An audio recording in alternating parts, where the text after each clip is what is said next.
안녕하세요. 똑똑한 사람들은 월세 낼 돈으로 건물주 돼서 창업한다의 저자 김기환입니다. 오늘 시간에는 저번에 한번 말씀드린 것처럼 창업하려면 경매부터 배우자라는 내용으로 말씀을 드리려고 합니다. 창업하려면 경매부터 배우자? 이게 무슨 말이지? 라고 싶으실 텐데요.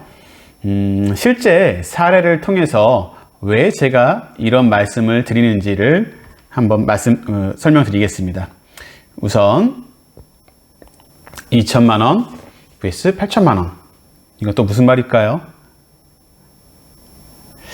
조물주에 건물주가 있다는 말이 있고, 고연봉 대기업 직원보다 가늘고 길게 가는 공무원이 취준생들의 워너비가 된 지도 오래됐지만, 실제 사실 월급 받는 직장인부터 저도 마찬가지였고요. 사실 가장 현실적으로 건물주란 명함은 속된 말로 조물주보다 더 탐나할 수밖에 없었다고도 합니다.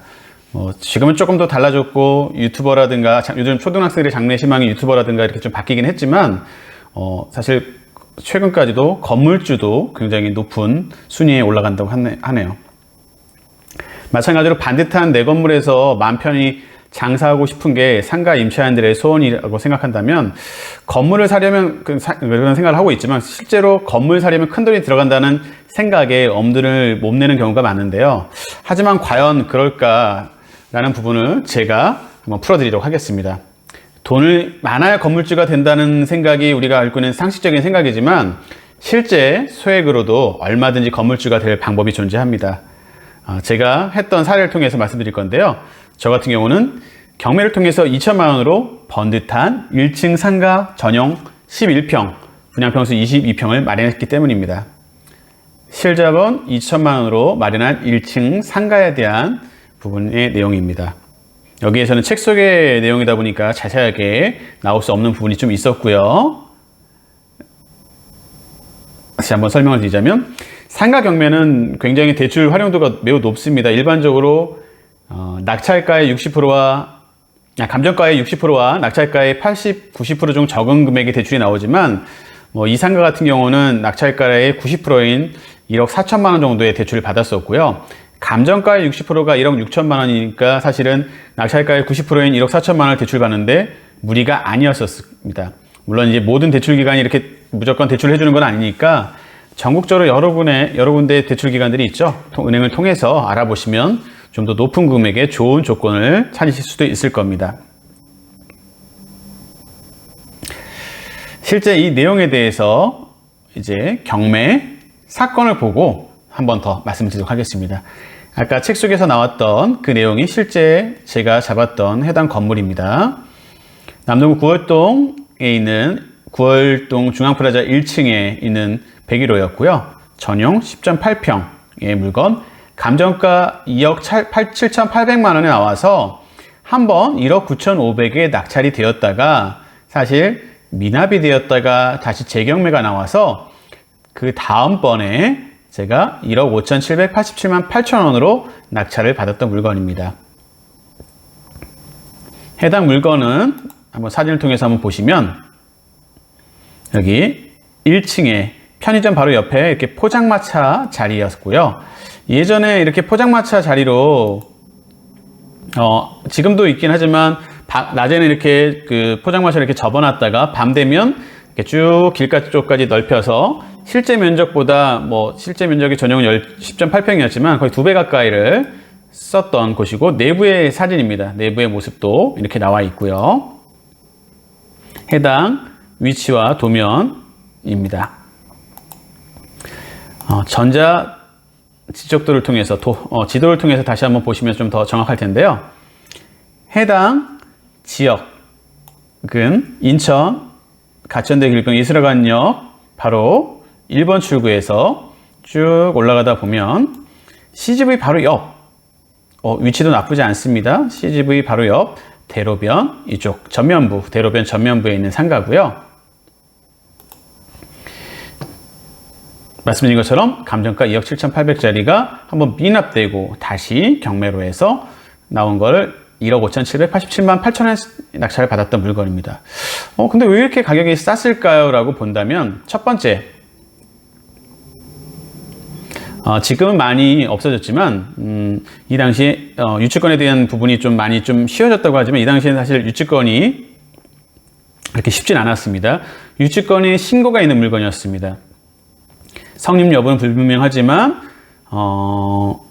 유치권 신고인 김주환 씨, 그러니까 세입자분이었어요. 여기에서 포장마차를 하시는 세입자분이 여기 안에 있는 시설과 뭐 설치비 등 뭐 채금 이런 걸로 해서 전체적인 금액을 5천만 원 가까이의 금액을 유치권을 신고하셨다는 게 사실은 조금 어려운 물건으로 보여지는 이유였고요.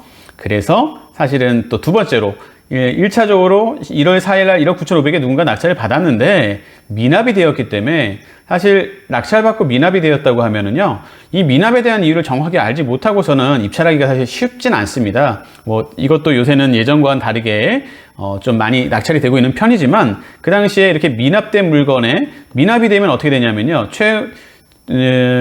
조심하라는 뜻으로 그 미납한 분은 입찰금, 그러니까 만약에 1억 9,460만 원이 최저가였다면 거기에 10%를 갖고 입찰을 하게 되는데요.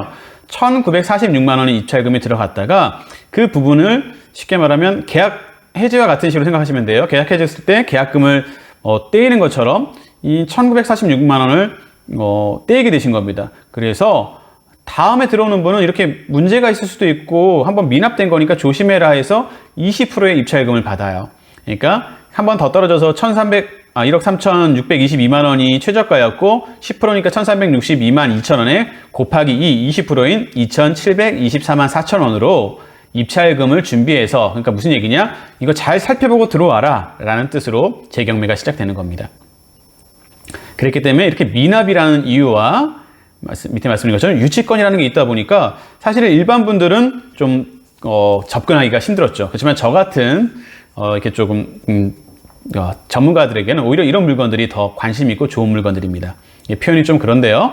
그래서 저는 관심 있게 쳐다봤었고 실제로 이 내용을 파악해 보니까 미납이 왜 되는지도 사실 알아야 되는 것도 굉장히 중요하거든요. 확인해 보니 1억 9,500만 원을 낙찰받았던 사람이 누구냐? 바로 이 기존 임차인 김주환 씨였습니다. 사실 내가 임차하고 있는 건물에 경매가 들어온다. 그러니까 이분도 마찬가지죠. 임차를 하고 있는데 2,500에 120만 원으로 임차를 하고 계셨고 제가 확인한 바에 의하면 장사도 잘 됐어요. 그랬는데 갑자기 경매가 들어온다고 법원에서 뭐가 날라오고 사람들이 찾아오고 그러네요. 그러면 당황할 수밖에 없겠죠.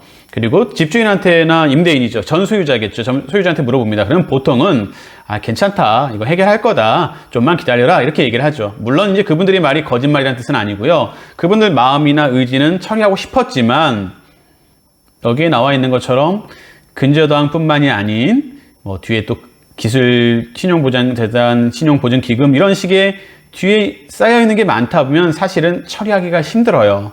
그러니까 이분의 이 전 소유자, 채무자의 의사와 상관없이 이렇게 뒤에 많이 붙어있는 물건들은 사실 취하되기 어렵습니다. 취소되기가 어렵다. 갚기가 어렵다는 거죠. 갚아도 이 뒤에 게 또 문제가 남아있기 때문에 결국은 문제가 될 수밖에 없다는 거죠. 그래서 제가 봤을 때는 제 판단에는 이거는 취하될 수 없었던 물건인데 이 세입자분은 어쨌든 장사가 잘 되니까 처음에 유지하려고 하면서 진행하시다가 계속 이렇게 문제가 되니 사실 요새 다 알아보고 건너면 부동산 쪽 누가 모르는 분들 없으시겠죠. 다 연결되잖아요.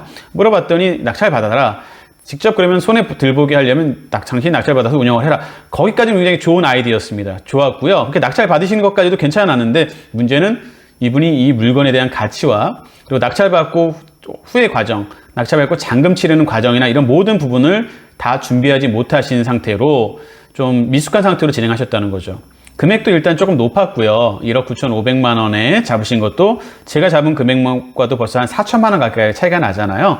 물론 소유자분, 그러니까 실제 운영하실 분이고 직접 운영하시는 분이니까 손해보는 것보다는 낫다 할 수도 있겠으나 제가 판단했을 때 저희가 했을 때 어떤 수익성보다는 좀 높게 낙찰 받으시고 그리고 대출에 대한 부분을 마치지 못하신 거예요. 그러다 보니 결국은 대금도 미납하게 되셨고 사실상 이 경매 때문에 영업도 제대로 못 하시다 보니까 영업도 잘 안 되게 되고 입찰 보증금 아까 말씀드렸던 1,946만 원도 어렵게 만들어서 또 입찰을 하셨을 텐데 그 금액까지도 손해보게 되신 거죠.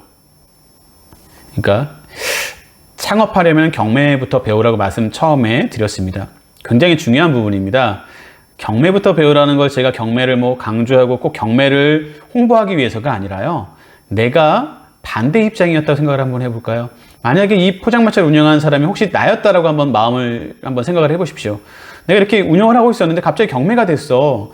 아무것도 모르다 보니 어떻게 해야 될지 모릅니다. 주변에 이제 뒤늦게 물어봐서 방법을 찾았다고 했지만 좀 잘못된 시세 파악이나 입찰가나 아니면 처리 과정, 잔금을 마치지 못한 대출 과정, 대출이나 이런 걸 마치지 못한 상태에서 하다 보니 오히려 영업은 영업대로 안 되고 입찰한다고 해서 입찰 금액과 또 반대로 여기서는 사실상 배당을 받을 게 없거든요. 배당도 못 받아가는. 근저당 2006년 9월 19일보다 뒤에 있고 조건이 되지 않으면 사실 배당 받아갈 게 없습니다. 근데 소액 임대차가 되면 받을 게 있지만 사실은 크게 이분은 받아갈 게 없는 상황이었었고요. 그러다 보니까 결국은 이분은 보증금에 입찰 보증금과 또 영업 못 하시면서 손실 보신 모든 부분까지 사실은 뭐 거의 5천만 원, 그 이상 아니면 시간적이나 정신적인 거 아니면 그 이상의 손을 보시게 된 거고, 저는 1억 5,787만 원의 낙찰을 받아서 새로 이 물건을 임차하게 됩니다. 이분과 물론 협의를 받지만 이미 이렇게 많은 경매로 인해서 힘들어 하셨기 때문에 다시 한번 뭐 재계약을 하거나 이런 상황은 아니셨고, 지쳐서 이사비를 좀 드리고 명도하고 마무리된 경우였습니다. 그러니까 다시 한번 말씀드립니다. 내가 만약에 이 임차인이었을 때 경매를 좀 알았다면 이 경매를 당해서 이렇게 손해볼 수 있는 거를 막을 수 있었을 것이고요. 조금 더 전문가나 좀 아는 사람을 통해서 내가 알고 있었다면 이 부분 대출과 낙찰받을 금액까지 다 준비해서 사실은 최소한의 피해를 보면서 갈 수 있었겠죠. 그런데 그거를 못 하시다 보니까, 모르셨다 보니까 사실은 이렇게 큰 손실을 보시고 말았죠. 사실 모르는 게 죄는 아니라고 표현을 하고 많이 그렇지만 요새는 모르면 많이 뒤처지고 손해보는 건 사실인 것 같습니다. 그래서 정말 꼭 다른 건 아니라 내 재산을 지키기 위해서라도 경매를 꼭 아셔야 돼요. 공격적인 투자적인 경매 말고도 이렇게 방어적인, 이게 상가만이 아니라요, 내 집이 될지라도 마찬가지입니다. 지킬 수 있는 방법을 꼭 배우셔야 됩니다. 다시 돌아가겠습니다. 그래서 이 낙찰을 받았고요. 이 낙찰받은 물건을 임차를 해야 되는데 사실 금액 자체가 보시면 알겠지만 유치권이 있고 이러다 보니까 전체적으로 저렴하게 잡았고요. 유치권도 물론 이 세입자분한테 명도를 하면서 표기각서를 받았겠죠. 그럼 대출하는 데 문제가 없습니다. 그러면 아까 처음에 말씀드렸죠. 2억 7,800에 감정가의 보통 60%가 대출이 나오거나 또는 낙찰가의 8, 90% 중에 작은 금액이 대출이 나옵니다. 그러면 대략적으로 계산해서 2억 8천의 금액에 그 60%라고 잡으면 6, 22에서 한 1억 한 6천 정도라고 잡고요. 거기다가 만약에 낙찰가의 80%, 90%로 잡아볼게요. 대충 1억 6천이라고 잡고 919, 962, 54에서 한 1억 4천 얼마가 된다면 1억 4천 정도, 낮은 금액이니까요. 감정가 60%는 1억 6천이 나올 수 있는데 낙찰가의 90%면 1억 4천이기 때문에 낮은 금액 1억 4천까지는 대출이 나오는데 큰 지장이 없다. 그래서 실제 이렇게 대출을 받았고요. 그렇게 됐기 때문에 실제 이 물건을 낙찰받고 대출을 받고 투자된 금액은 사실 등기비까지 해서 채 2천만 원이 되지 않았고요. 그리고 그래서 다시 그 얘기가 돌아가서 나옵니다. 저는 이 해당 건물에 2천만 원 정도 약간 넘는 수준의 자본이 들어갔고 낙찰받고 보증금 2천만 원, 110만 원으로 임대를 놨습니다. 금세 커피숍을 운영하는 새 임차인과 계약할 수 있었고요. 뭐 임대를 빨리 하는 데는 방법이 여러 가지가 있지만 가장 빠른 건 다 필요 없이요. 기존 임대료보다 조금 싸게 해놓으면, 주변에서보다 제일 조금 싸게 놓으면 빨리 나갑니다. 특히 1층이었기 때문에 뭐 기존 임대료를 고수해서 시간이 지연되면 그동안 월세도 못 받고 대출 이자와 관리비가 지출되므로 저는 오히려 기회비용이라고 해서 빨리빨리 정리해서 하는 걸 좋게 생각하고 있고 그걸 좀 추구하는 편입니다. 그래서 임대료 수익률을 지금 당장은 제가 낮게 낙찰받았기 때문에 그렇게 해서 놓을 수 있고, 대신 계약을 1년 계약으로 한다면 물론 5년, 10년 연장을 하겠지만 이 당시에는 그렇지 않았고요. 지금 상가 임대차 법과 좀 달랐었고 1년 후에 지금은 처음에 싸게 주는 조건으로 하는 대신, 낮추는 대신 빨리 임대를 놓고 1년 단위로 갱신하면 그 당시에는 9%까지 임대료 인상이 가능했기 때문에 나중에는 사실은 제가 원하는 금액 이상의 월세를 받을 수 있겠죠. 그러니까 다시 한번 저는 대출을 활용해서 실자본 2천만 원 가량 소요됐지만 이내 보증금 2천만 원이 들어오면서 실제는 제 자본이 하나도 들어가지 않은 무피 투자 효과로 1층 상가를 소유하게 됐고요. 그에 반해 커피숍 임차에는 그분이 쓴 비용을 보면 우선 임차금으로 2천만 원이 소요됐고요. 커피숍 인테리어로 4천만 원, 기계, 집기, 커피 머신 등 부대 비용으로 2천만 원이 소용돼서 총 8천만 원의 비용이 발생했습니다. 다시 말해서 저는 2천만 원으로 건물주가 됐는데 임차에는 오히려 8천만 원을 쓴 거죠. 물론 1층 상가임에도 감정가의 57% 가격에 낙찰받았던 점이 가장 투자 비용이 적게 들어가는데 한몫했지만 솔직히 1층 상가는 환급성이 좋고 다양한 업종 유치가 가능하기 때문에 입찰가가 높아지는 게 사실입니다. 그렇지만 다행이라고 표현이 그렇지만 이 건물은 임차인이 신고한 유치권이 있었고 경매가 한번 미납이 돼서 재경매로 가는 이렇게 복잡해 보이는 권리 관계들 덕분에 제가 싸게 낙찰받을 수 있었고요. 그렇게 해서 아까 보셨던 사진과 한번 비교해 보겠습니다. 그 포장마차가 이렇게 커피숍으로 탈바꿈되었습니다. 보증금 2천만 원과 아까처럼 이렇게 다 그 포장마차에 있던 거 모두 철거하고 새로 인테리어 하시고 이런 비용이 4천만 원. 그리고 여기 보면 이렇게 머신이라든가 뭐 이런 기계들이 있죠. 그런 부분들이 들어가신 비용이 한 2천만 원 해서 총 8천만 원의 이 커피숍 세입자분이 되신 거고요. 저는 2천만 원 들여서 건물주가 되었습니다. 진짜 한 푼이라도 더 얻으려면 경매를 알아야 됩니다. 해당 상가에 아까 말씀드렸지만 기존 임차인은 피정무차를 운영하시면서 후순위 임차인이었기 때문에 사업자 등록증과 확정일자를 갖추고 기한 내에 배당 요구했지만 배당을 받을 수 없었고 근저당 금액이 낙찰가보다 훨씬 높았기 때문에 보증금도 날리시고 사실은 입찰하신 경매 부분도 날리신 거죠. 이분이 정말 경매를 제대로 알았고 또는 경매를 잘 아는 사람이 조언을 정말 들을 수 있었더라면 손해를 마련할 수 있었을 겁니다. 임차에는 경매가 진행된다는 법원의 통지서를 받으면 내가 어느 위치에 있는지 예상 낙찰가에서 내가 배당받을 수 있는 금액은 얼마인지 배당을 못 받아 보증금을 날리게 된다면 손해를 어떤 방식으로 만회할 것인지 면밀히 생각해야 하는데 경매를 아는 사람은 발빠르게 대처할 수 있었을 것이나 평상시 경매를 모르는 대부분의 임차인은 대처가 늦을 수밖에 없는 현실입니다. 그래서 평소 경매를 알아놓는 게 굉장히 중요하다고 하겠습니다. 그리고 더군다나 이분은 장사가 잘 됐으면서도 경매가 진행하는 통지를 받고 어떻게 해야 되나 신경을 쓰면서 가게에 소홀해지면서 손님도 줄어들고 또 120만 원씩 월세를 사실 보내지 말았어야 되는데 이분은 계속 보냈죠. 뭐 처리할 거라고 생각하고. 그러다 보니까 그나마 경매가 진행되면서 자신이 그나마 손해보는 보증금을 만회할 수 있었던 건 경매가 진행되기까지 6개월에서 1년은 보통 걸리거든요. 그 사이에 월세만 안 냈어도 그 부분에 대한 손해를 좀 만회하셨을 텐데 그동안에 또 따박따박 월세를 보내시면서 사실은 더 손해가 커지셨죠. 그래서 이런 걸 몰랐던 임차인은 결국 자신의 의무를 다 하신다는 명분으로 월세를 빠짐없이 임대인 통장에 입금하셨는데 결국 본인의 의무는 다 하셨지만 임대 보증금을 날리는 것을 막으실 수 없었던 것 같습니다. 자, 다 마찬가지로 아까 이 내용들은 관련된 부분들 다 말씀드렸고 그래서 전체 한 5천만 원이 훨씬 넘는 손해를 보셨고 결론적으로 기존 임차인은 5천만 원이 넘는 금액을 손해봤으며 저는 2천만 원으로 건물주가 됐고 새 임차인은 8천여만 원을 들여 커피숍을 꾸몄습니다. 물론 저는 또 임대보증금 2천만 원 회수했기 때문에 내 자본이 거의 들지 않은 무피 투자였고요. 그러면서 건물 소유하게 됐고 그리고 좀 지나서 매각해서 매각 차익까지 얻을 수 있었습니다. 사실 기존 임차인은 경매를 몰라서 손해본 금액이 막심했고 새 임차인이 만약에 새로 들어온 새 임차인도 경매를 알았더라면 직접 낙찰받아 커피숍을 꾸몄더라면 창업 비용보다 훨씬 적은 금액으로 건물주가 될 수 있지 않았을까 생각합니다. 매달 110만 원의 월세를 내는 게 아니라 대출의 이자 1억 4천만 원의 이자만 냈었으면 사실 그 금액이 큰 금액이 들어가지 않았을 거예요. 월세보다는 최소한 절반 수준이나 많은 경우에는 3분의 1 수준만 내고도 운영할 수 있었을 텐데 경매를 모르시고 했기 때문에 이렇게 되신 것 같습니다.